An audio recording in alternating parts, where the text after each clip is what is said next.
Hello students, आज की इस वीडियो में हमने सोल्व किया है यूपी पुलिस प्रीवियस ईयर के क्वेश्चनों को। तो वीडियो को बिना स्किप किए लास्ट तक देखना। वीडियो की ट्रिक पसंद आए तो चैनल को जरूर सब्सक्राइब करना। हमारा पहला क्वेश्चन है, एक वस्तु 2500 रुपये पर 4% वार्षिक साधारण ब्याज की दर से 3 वर्ष का कितना ब्याज देगी। तो सवाल के अंदर जो मूलधन है वो 2500 रुपये है, दर 4% वार्षिक और समय 3 साल है। तो यहाँ पर देख सकते हो मूलधन 2500 रुपये है, दर 4% और समय जो है 3 साल। तो ध्यान रखना है, सबसे पहले हम क्या करेंगे, इस 4% की और 3% की गुना करेंगे तो 4 और 3 की गुना होगी 12। और ये जो 12 रुपये ब्याज होगा वो होगा 100 रुपये का कितना ब्याज है, 12 रुपये। 12 इन दोनों की गुना करके। तो सवाल में 2500 रुपये का ब्याज निकालना, तो 2500 रुपये के लिए क्या करेंगे, ये 12 लिखेंगे और ये जो 100 है ये डिवाइड में आएगा। 2500 रुपये का ब्याज निकालना है तो गुना करेंगे 2500। तो ये 2 जीरो कैंसिल आउट होंगी, तो यहाँ जो 25 बचेगा और इस 25 की 12 से गुना करेंगे तो आएगा 300। यानी ऑप्शन जो होगा बी करेक्ट होगा। देखते हैं नेक्स्ट क्वेश्चन को। नेक्स्ट क्वेश्चन में लिखा हुआ है कि किसी संख्या का 30% 120 है, तो वह संख्या ज्ञात कीजिए। तो संख्या का जो 30% दिया हुआ है वो कितना है, 120। संख्या को ज्ञात करने के लिए कहा है। अगर संख्या को ज्ञात करने के लिए कहा जाए तो आपको निकालनी है 100% की वैल्यू। तो 30% की वैल्यू कितनी है, 120। तो हम लिखेंगे कि 30% बराबर है ये 120 के। हमें ज्ञात करना है 100%। तो 100% बराबर कितना होगा, ये 120 लिखेंगे और ये वाला जो 30 है ये 120 के बटे में आएगा और गुना में लिखेंगे 100। सबसे पहले इस 30 से भाग करेंगे, 30 चौक 120, तो यहाँ आया 4 और गुना में ये वाला 100। 100 4 से गुना करेगा तो आएगा 400। तो इसलिए ऑप्शन बी करेक्ट होगा। चलते हैं नेक्स्ट क्वेश्चन पर।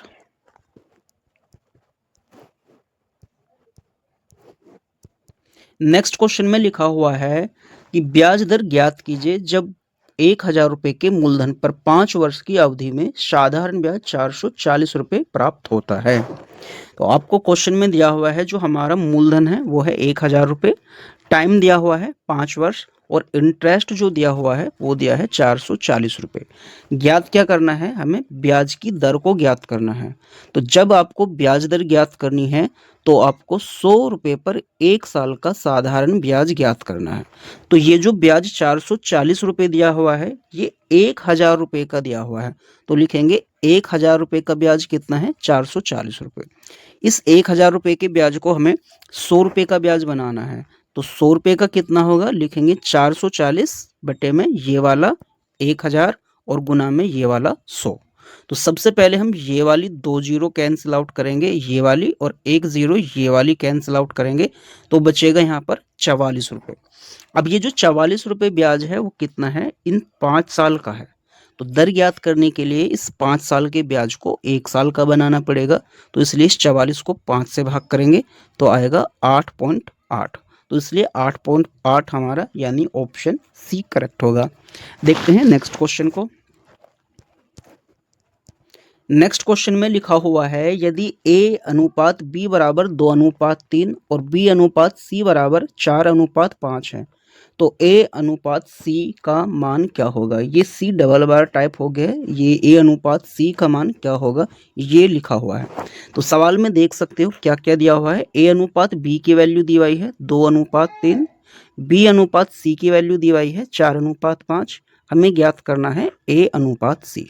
तो ट्रिक देख सकते हो क्या ट्रिक है, जो भी आपको ज्ञात करना है सबसे पहले उसको अपोन में लिखेंगे, A अपॉन C ज्ञात करना है तो यहाँ पर लिखेंगे A अपॉन C। जो दिया हुआ है A अपॉन B, यहाँ लिखेंगे A अपॉन B और फिर ये B upon C। A upon B की वैल्यू है 2/3, ये जो अनुपात है हम इसे अपॉन में लिखेंगे। B अनुपात C की वैल्यू 4:5 है, इसको 4/5 लिखेंगे। इस 4 की और इस 2 की गुना होगी 4 दूनी 8, यहाँ 8 लिखेंगे और 5 की 3 से गुना होगी तो होगा 15। अब 8/15 को लिखेंगे 8:15। तो 8:15 हमारा फाइनल आंसर होगा, यानी ऑप्शन ए करेक्ट होगा। चलते हैं नेक्स्ट क्वेश्चन पर। नेक्स्ट क्वेश्चन में लिखा हुआ है यदि ए एक कार्य को 10 दिनों में और बी उसी कार्य को 15 दिनों में कर सकता है तो दोनों मिलकर उस कार्य को कितने दिनों में पूरा करेंगे। तो सबसे पहले आप देख सकते हो जो ए है वो 10 दिन में कार्य को करता है और बी 15। तो ट्रिक में लिखा है ए 10 दिन में करता है और बी 15। तो दोनों साथ साथ कितने दिन में करेंगे। तो आप देख सकते हो ट्रिक क्या है इसकी। सबसे पहले हम क्या करेंगे, ए के जो दिन है वो लिखेंगे, बी के 15 दिन लिखेंगे। इस 10 का और 15 का एलसीएम लेंगे जो कि होगा 30। अब इस 30 को हम देखते हैं, इस 10 से अगर इस वाले 10 से 30 को डिवाइड किया जाए तो कितनी बार टेबल पढ़ा जाएगा। तो 10 से 30 लाने के लिए 3 बार टेबल पढ़ा जाएगा, इसलिए यहाँ पर लिखेंगे 3। इसके बाद इस वाले 15 से ये वाला 30 लाना है तो टेबल पढ़ा जाएगा 2 बार। अब ये 30 को एज इट उतारेंगे और इस 3 को और 5 को जोड़ेंगे, 3 को और 2 को जोड़ेंगे तो होगा 5 और 5 से डिवाइड करेंगे, 5 एकम 5 और 5 छंग 30। तो यहाँ पर आएगा 6 दिन। ऑप्शन बी करेक्ट होगा। तो उम्मीद करता हूँ ये वीडियो आपको पसंद आई होगी। तो ऐसे ही ट्रिक्स पाने के लिए हमारे चैनल को सब्सक्राइब करें और बेल आइकन प्रेस करें ताकि आने वाली वीडियो का नोटिफिकेशन आपको मिलता रहे।